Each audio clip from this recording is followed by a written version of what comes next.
साथियों, इस समय हम लोग यमुनानगर के अग्रसेन चौक पर हैं, जहां की आप सीधी लाइव तस्वीरें खबर हलचल पर देख रहे हैं। और मैं आपको बता दूं कि यमुनानगर में के अग्रसेन चौक पर जहां पर जो गेस्ट टीचर हैं वो कई दिनों से धरनारत हैं। और मैं आपको बता दूं कि जिस तरह से अपनी मांगों को लेकर जो टीचर हैं वो यहाँ पर धरनारत हैं, लेकिन सरकार इनकी जो मांगे हैं उनको मानने के लिए तैयार नहीं है। और जो गेस्ट टीचर हैं वो भी यहाँ से धरनारत हैं और वो भी अपनी जिद पर अड़े हैं, मानने के लिए तैयार नहीं है। लेकिन आज जिस तरह से आज अभी भी सूत्रों के हवाले से जो खबर आई है उसमें कहा गया है कि जो यमुनानगर का स्थानीय पुलिस प्रशासन है उन्होंने अल्टीमेटम दिया है यहाँ गेस्ट टीचर को कि या तो यहाँ से धरना स्थल को जल्दी से शिफ्ट कर लिया जाए, नहीं तो पुलिस जो है वो कार्रवाई करने के लिए तैयार है और यहाँ स्थानीय पुलिस को मजबूरन यहाँ कार्रवाई करनी पड़ेगी। तो उसी को लेकर जो यहाँ गेस्ट टीचर हैं उन्होंने अपनी फिर से एक बार जोरों से अपनी आवाज़ बुलंद कर दी है।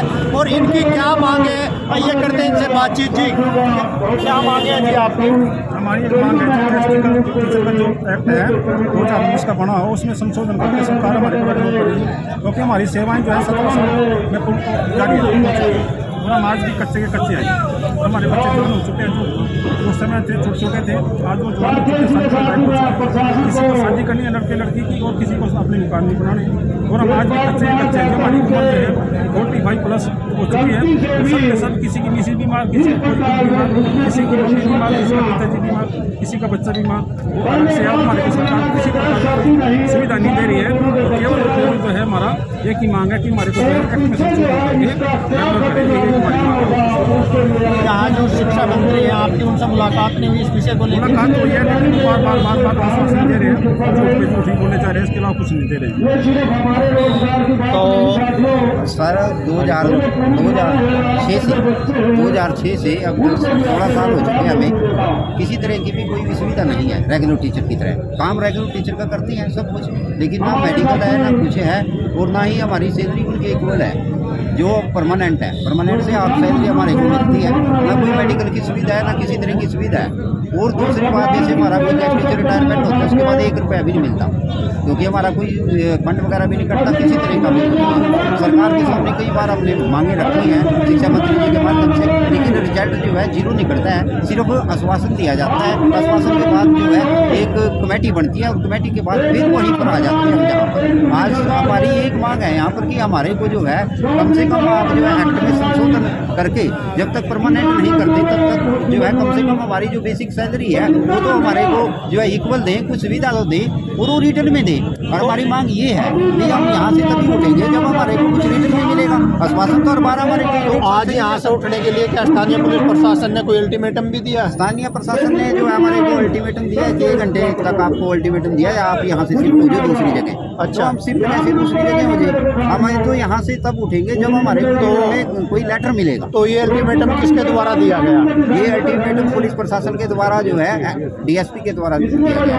तो उसमें फिर आप लोगों ने क्या उस पर कोई जवाब दिया? हमें तो बस सिर्फ यही मांग रखी है कि हमारी सरकार से किसी तरह का कोई विरोध नहीं है। हमारी स्टेट कार्यकारिणी जो है चंडीगढ़ से रवाना हो चुकी है और वो धरना स्थल पर कुछ समय के बाद पहुंचने वाली है। उसके बाद जो है उनसे डिस्कशन करके आगे की जो रणनीति है वो बनाई जाएगी।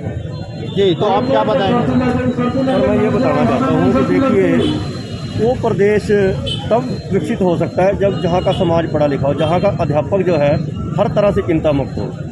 मैं अपने देश को गुरुओं की भूमि मानता हूँ और हमारे देश में गुरुओं का देश कहा जाता है, लेकिन ये दुर्भाग्य है कि गुरुओं को बार बार अपने अधिकार मांगने के लिए सड़कों पर आना पड़ता है। और ये हम आज से नहीं, हम पिछले 2004 और 5 से जब से हम विभाग में आए हैं तब से लेकर हम हर बार कभी दिल्ली जंतर मंतर पर, कभी महेंद्रगढ़ और कभी करनाल, कभी पंचकुला, हमें इतने साल हो गए संघर्ष करते हुए कि इस दौरान हमारे जो बहुत से साथी हैं हमारे बीच से किसी न किसी बीमारी के कारण, किसी न किसी परेशानी के कारण वो हमारे बीच से चले गए। हम जब शुरू में लगे थे हमारी संख्या 22,000 थी। आज हमारी संख्या अब भी इस समय भी हमारे रहते हुए हमने इतने स्कूलों के अंदर बच्चों को संख्या बढ़ाई कि हमारे रहते सरकार ने 3 बार रेगुलर भर्ती की और 3 बार रेगुलर भर्ती करने के बाद हमें आज तक पक्का नहीं किया। हमारे पढ़ाए हुए बच्चे आज स्कूलों में पक्के हैं, क्या ये हमारा मान नहीं है? तो एक प्रश्न चिन्ह है सरकार के ऊपर कि जिनके पढ़ाए हुए बच्चों को आप रेगुलर कर दिया, आज वो उनके गुरु जो है कच्चे हैं। दूसरी बात, एक स्कूल के अंदर रहते हैं हम, अब कहते हैं कि सरकार ही कहती है कि थाली में 2 पेट नहीं करने चाहिए, सरकार ने कर रखे हैं। एक तरफ जो रेगुलर अध्यापक है हम उसके इक्वल क्वालिफाइड है। अगर हमने क्वालिफिकेशन हमारी बराबर नहीं है तब हम अपने आप को मानते हैं हमारी क्वालिफिकेशन बराबर है। तो जब हम मिड डे मील का चार्ज है या कोई भी चार्ज, हम सारी सुविधाएं सारे काम कर रहे हैं, BLO के काम कर रहे हैं, मिड डे मील का इंचार्ज हम हैं, स्कूल का लाइब्रेरी का फंड, हर तरह के काम हम कर रहे हैं, बैंकों में खाते खुलवा रहे हैं, और भी सरकार हमसे ड्यूटी लेती है। अब ये जो परिवार पहचान पत्र बनाए गए हैं ये सब अध्यापकों ने किया, गेस्ट टीचरों ने इसमें बढ़ चढ़ कर भाग लिया। कोविड के दौरान एक फ्रंट पे आकर हमारे गेस्ट टीचरों ने काम किया, लोगों को जागरूक किया गाँव में जा जाकर कि कैसे आपने रहना है, कैसे आपने बच्चों को सुविधाएं दी जानी है। हम हर तरह से सरकार के साथ हैं। दूसरी बात, शिक्षा मंत्री रामविलास शर्मा जब देश के हरियाणा के प्रदेशाध्यक्ष थे, उन्होंने लिखित में जंतर मंतर में वादा किया था कि हमारी सरकार आते ही आपको पहली कदम से पक्का करेगी। शिक्षा मंत्री का 5 साल का कार्यकाल गया, दूसरी बार सरकार बनी, दूसरी बार सत्ता में आने से पहले सरकार ने फिर कहा कि अब की बार हमें मौका दो, हम आते ही आपको नियमित करेंगे। अब 2 साल जा चुके हैं। दूसरी बात सर, एक होता है कि आप जो देना चाहते हैं हमें इकट्ठा क्यों नहीं देते, हमें थोड़ा थोड़ा करके दे रहे हैं। जब हम सारी योग्यताएं करते हैं तो हमें क्यों नहीं देते। दूसरी बात यह है कि अब जैसे हमारी मुख्य मांग क्या है कि जो एक नियमित कर्मचारी को सभी सुविधाएं मिलती है, हमारा GPF नहीं कटता, हमें मेडिकल नहीं मिलता, ठीक है जी, हमारा कोई भी जो HRA नहीं मिलता, हमें कोई सुविधाएं नहीं है। अब एक सफ़ेद हाथी की तरह हमारा एक्ट बना दिया गया कि 58 साल की आयु तक आपको विभाग में रखा जाएगा, आपको हटाया नहीं जाएगा। लेकिन 58 साल तक क्या हम ऐसे ही भूखे मरेंगे?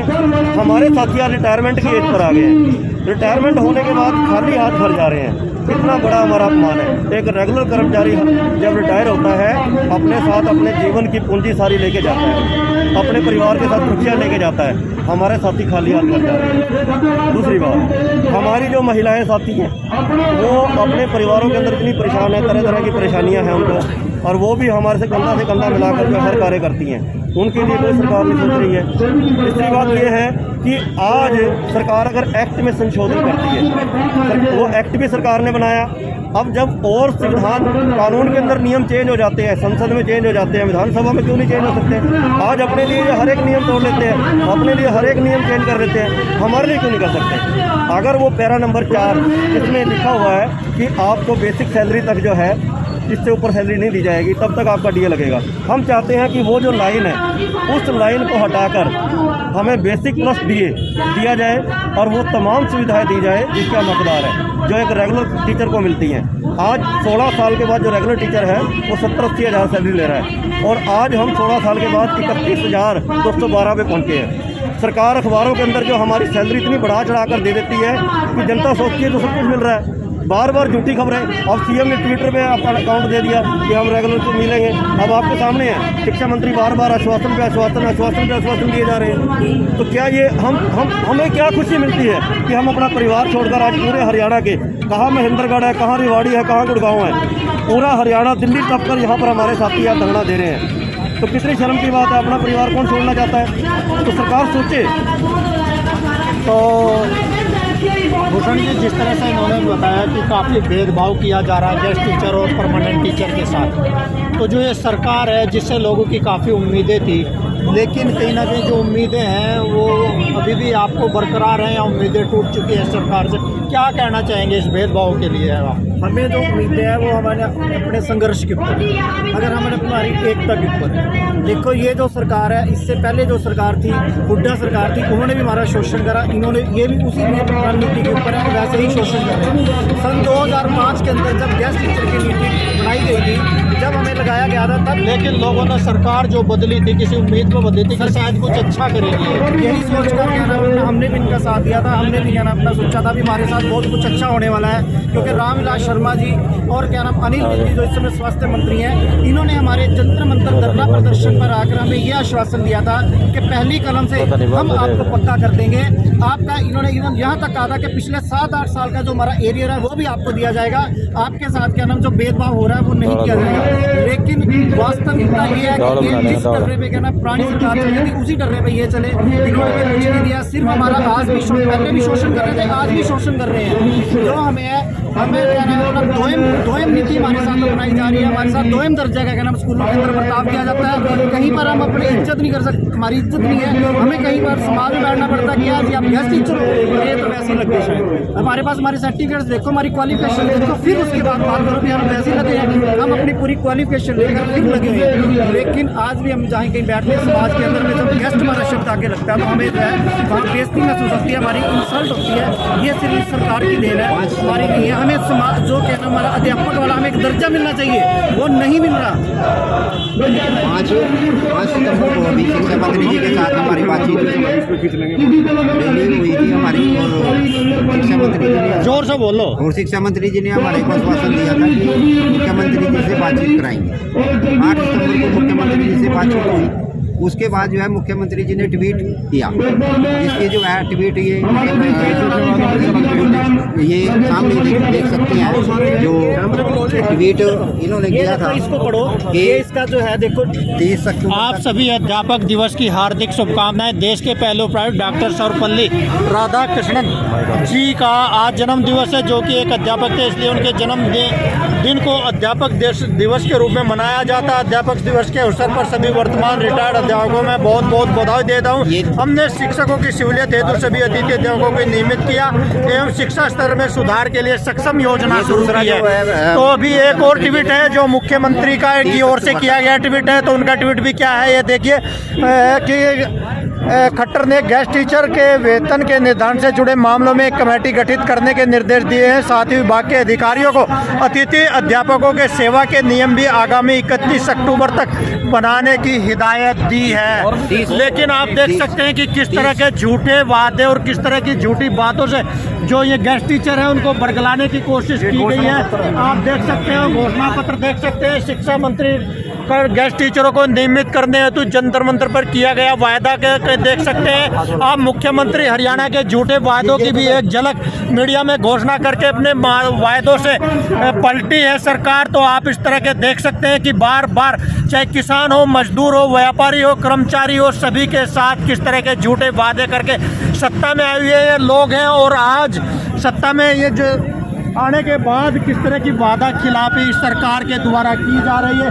और मेरे पीछे आप देख सकते हैं कि किस तरह से लोग यहाँ इस कड़ाके की ठंड में भी रात में यहाँ रोड के ऊपर, हाईवे के ऊपर बैठ कर के यहाँ पर किस तरह से धरना प्रदर्शन कर रहे हैं। और आप देख सकते हैं कि जिस तरह से आज यहाँ अभी जो बात निकल कर सामने आई थी कि जो यहाँ स्थानीय पुलिस प्रशासन है उनको ने भी अल्टीमेटम दिया है कि आप जल्दी से जल्दी इस धरने को यहाँ से स्थगित करें और इस धरने को यहाँ से शिफ्ट करें। आप देख सकते हैं कि मेरे इस और भी आप देख सकते हैं कि भारी पुलिस बल यहाँ पर मौजूद है, लेकिन अभी तक किसी भी कार्रवाई के लिए तो शायद अभी तक कोई ऐसा कुछ नज़र नहीं आ रहा है कि पुलिस की ओर से कोई ऐसी कार्रवाई की जाए। लेकिन यहाँ स्थानीय पुलिस की ओर से इन्हें अल्टीमेटम जरूर दे दिया गया है, लेकिन इनका मानना है और ये कहीं ना कहीं जो गेस्ट टीचर है अभी यही समझ रहे हैं कि कभी भी किसी भी वक्त पुलिस की ओर से कार्रवाई की जा सकती है। लेकिन जिस तरह से गेस्ट टीचर भी यहाँ पर उनका कहना है कि पुलिस चाहे जो भी कार्रवाई करे, लेकिन ये जो गेस्ट टीचर है तब तक नहीं हटेंगे और तब तक ये भी लोग मानने वाले नहीं है जब तक इनकी जो जायज़ मांगे हैं, जब तक सरकार इनकी जायज़ मांगों को मान नहीं लेती।